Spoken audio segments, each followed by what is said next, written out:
আসসালামু আলাইকুম। রবিউল আউয়াল মাসের তাৎপর্য এই ব্যাপারে আজকে আমরা কিছু কথা বলবো। রবিউল আউয়াল খুবই ফজিলত ও বরকতের মাস।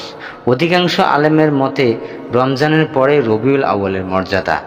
রমজান মাসের মর্যাদা অধিক হওয়ার কারণ এ মাসে কুরআন নাজিল হয়েছে, আর রবিউল আউয়াল মাসের মর্যাদা অধিক হওয়ার কারণ এই মাসে নবী করিম সাল্লাল্লাহু আলাইহি সাল্লাম মক্কা শরীফে ভূমিষ্ঠ হয়েছেন। বাংলাদেশে এ মাসের সপ্তাহ ও পক্ষ ও মাসব্যাপী বিভিন্ন অনুষ্ঠান আয়োজন করা হয়ে থাকে। প্রিয় নবী মুহাম্মদ সাল্লাল্লাহু আলাইহি সাল্লামের জন্ম উৎসব হিসেবে 12ই রবিউল আউয়াল বিশেষ অনুষ্ঠানের আয়োজন করা হয়। রাষ্ট্রীয়ভাবে সবার জন্য থাকে সাধারণ ছুটি। কেউ কেউ মাসব্যাপী প্রিয় নবী সাল্লাল্লাহু আলাইহি সাল্লামের জন্ম, বেড়ে ওঠা, নবুয়ত, হিজরত, রাষ্ট্র গঠন, ব্যক্তিজীবন, পারিবারিক জীবন, রাজনৈতিক জীবন, আন্তর্জাতিক জীবন, সমাজ সংস্কার সহ জন্ম থেকে ইন্তেকাল পর্যন্ত জীবনের বিভিন্ন দিক ও বিষয় নিয়ে সিরাতুন নবী শিরোনামে অনুষ্ঠান উদযাপন করে থাকেন। এ মাসে তাৎপর্য হওয়ার অনেক কারণ রয়েছে। এর প্রথম কারণ হলো বিশ্ব মানবতার মুক্তির দূত নবী করিম সাল্লাল্লাহু আলাইহি সাল্লাম পৃথিবীতে আগমন। দ্বিতীয় কারণ হলো এই মাসে আম্মাজান খাদিজাতুল কুবরা রাদিয়াল্লাহুকে বিয়ে করেন আল্লাহর রাসূল সাল্লাল্লাহু আলাইহি সাল্লাম। তৃতীয় কারণ হলো এই মাসের মুসলমানদের জন্য প্রথম মসজিদ তৈরি করা হয় কুবা নামক স্থানে, এবং এটাই ইসলামের ইতিহাসে নির্মিত প্রথম মসজিদ। চতুর্থ কারণ হলো এই মাসে আল্লাহর রাসূল সাল্লাল্লাহু আলাইহি সাল্লাম প্রিয় মাতৃভূমি মক্কা ছেড়ে মদিনায় হিজরত করেন, এবং যেদিন তিনি মদিনায় পৌঁছান তা ছিল সোমবার, 12ই রবিউল আউয়াল। পঞ্চম কারণ হলো এ মাসে বিশ্ব মানবতার মুক্তির দূত হযরত মুহাম্মদ সাল্লাল্লাহু আলাইহি সাল্লামের উপর অর্পিত সিরাতের দায়িত্ব পালন শেষ দিন ইসলামের পূর্ণতার মাধ্যমে নিজের প্রভুর আহ্বানে সাড়া দেন তিনি। কুরআন ও হাদিসে এ মাসের জন্য নির্দিষ্ট কোনো আমল বা ইবাদত পাওয়া যায় না, তবে কিছু আমল আছে অন্যান্য মাসের মতো এ মাসেও করা যায়, যেমন প্রতি সোমবারে রোজা রাখা। সোমবারে রোজা রাখার ব্যাপারে হাদিসে বর্ণিত হয়েছে। হযরত আবু কাতাদা রাদিয়াল্লাহু বলেন, সোমবারের রোজা সম্পর্কে নবী করিম সাল্লাল্লাহু আলাইহি সাল্লামকে জিজ্ঞেস করা হলে তিনি বলেন, এই দিনে আমি জন্ম লাভ করেছি এবং এই দিনেই আমি নবুয়ত প্রাপ্ত হয়েছি বা আমার উপর কুরআন নাজিল করা হয়েছে।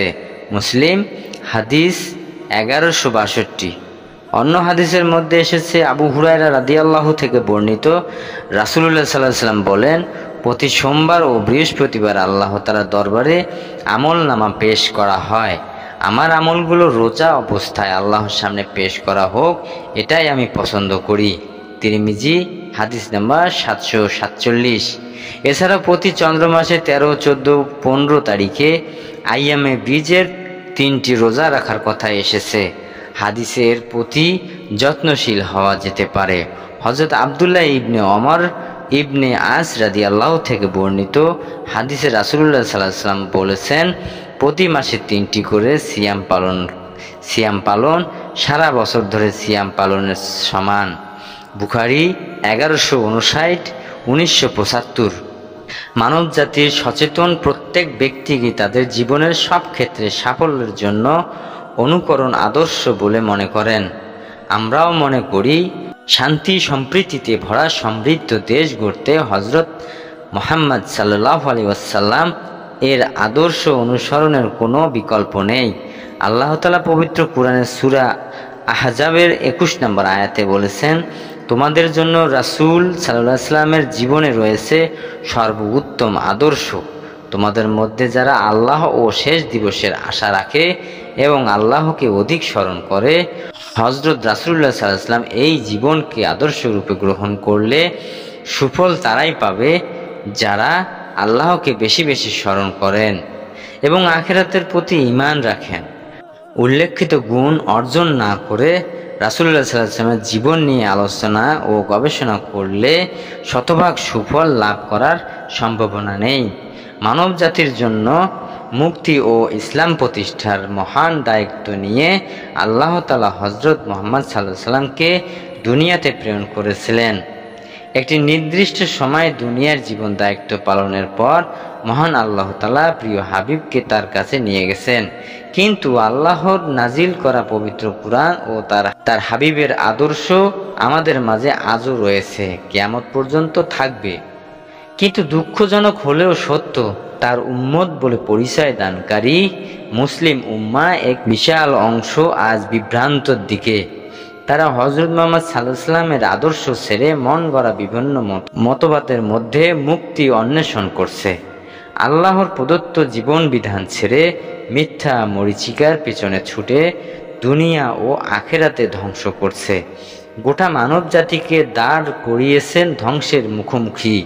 এই অবস্থা থেকে পরিত্রাণ পেতে আমাদের আরও বেশি বেশি রাসূলুল্লাহ সাল্লাল্লাহু আলাইহি ওয়াসাল্লামের সিরাত অধ্যয়নরত করতে হবে।